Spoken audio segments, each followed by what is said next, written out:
This is basically a video of me cutting a log in two with a Froe. Now, for those of you who don't know, this is kind of like an axe. A lot of people use a Froe to cut firewood. You drive it into your log, and using the handle, once it's driven in, you can prise the log apart like that. And unlike an axe, it doesn't get stuck in. With an axe, you're going to hit it in, and then, as you've probably experienced or seen, your log's then stuck on the end of the axe, and you're either slamming the whole thing down trying to drive the axe through, or you're using a sledgehammer or something. This can be a lot easier, and you can split some quite large limbs apart using this. So great for firewood, but it has another purpose, and it's all to do with the way the blade is shaped. This is not sharp. It comes to a nice point, there is a bevel, it's symmetrical, but unlike an axe, this will not cut its own path through the log. This follows the grain. And so what you end up with after you've cleaved your wood is you end up with pieces of wood that are perfectly aligned with the grain, providing the grain's straight to begin with. It doesn't work very well on wavy grained pieces of wood. But I'm going to use this fact to get myself some nice structural timber to use for the bracing on my guitar. And I'll show you why this is important.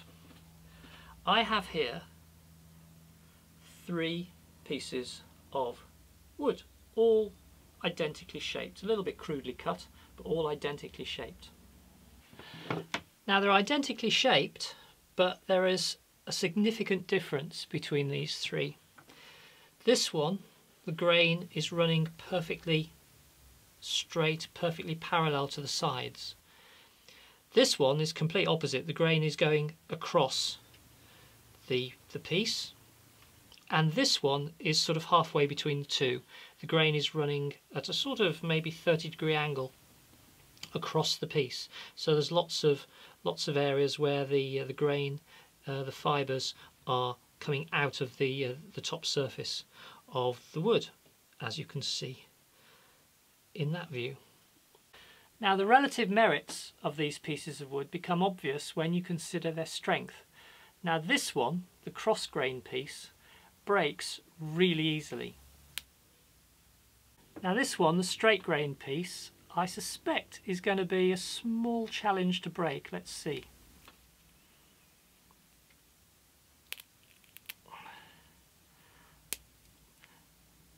Not simple. And finally we have the angle grain piece, which, given that it's only 30 degrees off, it should be reasonably strong, but let's see how it breaks. Look how cleanly this one cleaved when it went.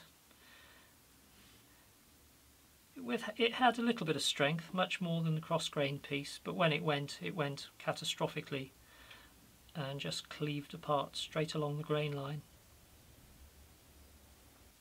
By contrast, the straight grain piece, when it finally did break, it's all ragged. It really didn't want to cleave. It just sort of fizzled apart. This is my piece of spruce, a lovely old lump of spruce, and I've got a rough plan of attack penciled on the end, and it probably is quite rough because I will probably actually go along here. In fact, I'll probably cleave through these 2 pieces that way rather than have 2 cleave. I only need to cleave in 2 directions 90 degrees to each other. Once I've done that, I can then saw, because each subsequent piece will be following the grain, assuming the grain is running parallel through this log. You can cleave radially. This face here is radial, but it's been sawn like that. I could use that face, but it's not guaranteed to be running absolutely parallel to the grain. Whereas if I cleave it through the middle once I've cut these pieces off, that will pretty much guarantee that it's parallel with the grain. and who knows, it may be parallel with the sawn edge, it might not be. But once I've got two edges perpendicular to each other, I can then saw down to get my individual braces from this one piece. I was going to do it on this oak log, but I think it's going to be a lot more stable on the concrete ground. It needs to be a firm surface. Right, how accurately can I get this? I could just be about to destroy a piece of spruce. It's not that stable. Here we go.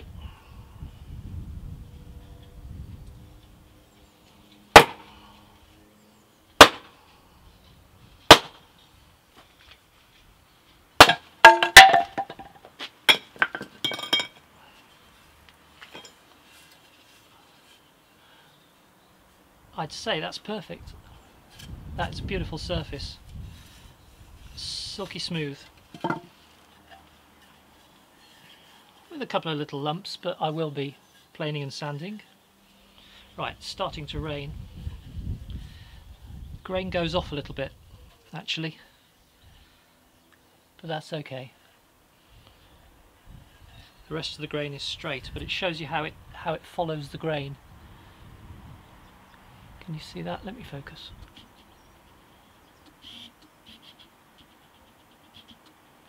See how it curves at the end as the grain kinks, but the rest of it perfectly straight. So, I think I will take another slice through that.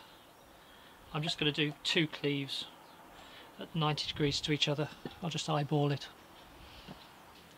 And now the radial cut.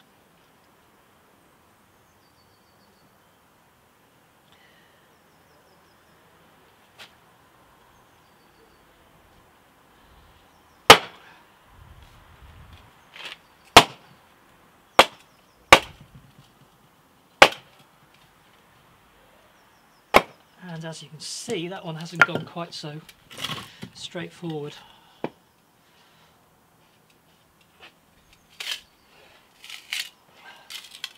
Well, I guess it's followed the grain, but just not how I wanted it. But that's not a problem, I can get some usable braces out of those pieces.